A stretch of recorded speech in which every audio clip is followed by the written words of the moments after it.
Alright, so parents, this part's for you, and grandparents. Have you ever tried, and I'm fireside again, by just sitting fireside, Great Wolf Lodge. It says caution, surface may be hot, just in case you haven't learned that. Um, anyway, have you ever tried to put together something and you just were missing the right tool for it? It's just so frustrating, and it completely boggles your mind why you can't have full access to what you need to get something done, and it just frustrates you to no end. And just going back to relating with a toolbox, even with taking the batteries out of a toy, if you don't have that little screwdriver that you need, it's so relentlessly discouraging.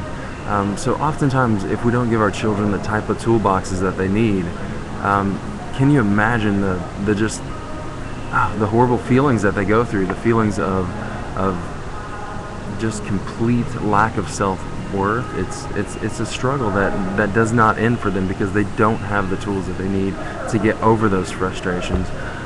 For instance, I mean, what you speak into someone's life, it's usually going to come true unless they find other tools, other resources to find out things and to apply things to their lives that they didn't get previously. So one thing also that you'll find, value, just speaking about value, even lighthearted things said to a child can be taken to just the deepest levels of their heart, to where they stay for years and years, and people don't know how to get out of that place. Social integration, I mean, just as far as them wanting to adapt to a social network, to find their niche, to have a place to sit in the lunchroom, the cafeteria, where they can feel like they're as part of a group. For me, that looked like my parents calling me shy. Oh, he's just a shy boy.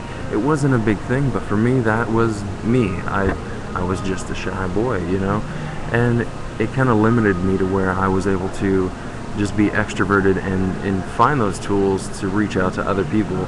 It wasn't that I was a shy boy, it's just that that boy hadn't learned the tools yet to step out and to do things that really would impact others' lives. So just little things like that. People saying, well, he's just a loner. He's just a loner. He's kind of emo. He does, whatever it may be. Those type of situations are things that stick with people, and they don't really become anything more than what you want them to become. So I mean, that's one of the things that we've got to be aware of as far as the toolbox and getting people the tools that they need to feel socially integrated, to feel like they can talk to people. With Ethan, my son, I mean, there's one thing that I do, and it's amazing to see his progress with it.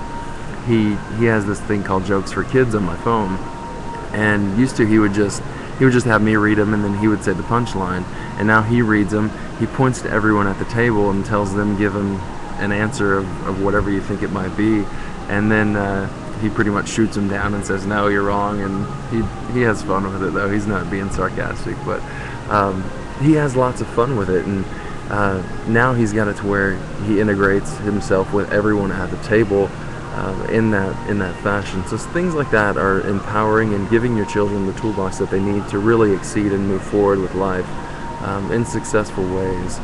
Another thing is stress management. I mean, some people have parents that take care of them to no end, to where it doesn't allow them to take any management steps to be able to find out why they're feeling certain ways and what brings on those tendencies to feel certain ways. So they don't really have the tools to be equipped to deal with those pressures of life when they come along, and that's a sad detriment. And these toolbox things can be applied at a later time, as long as you take the time to learn them.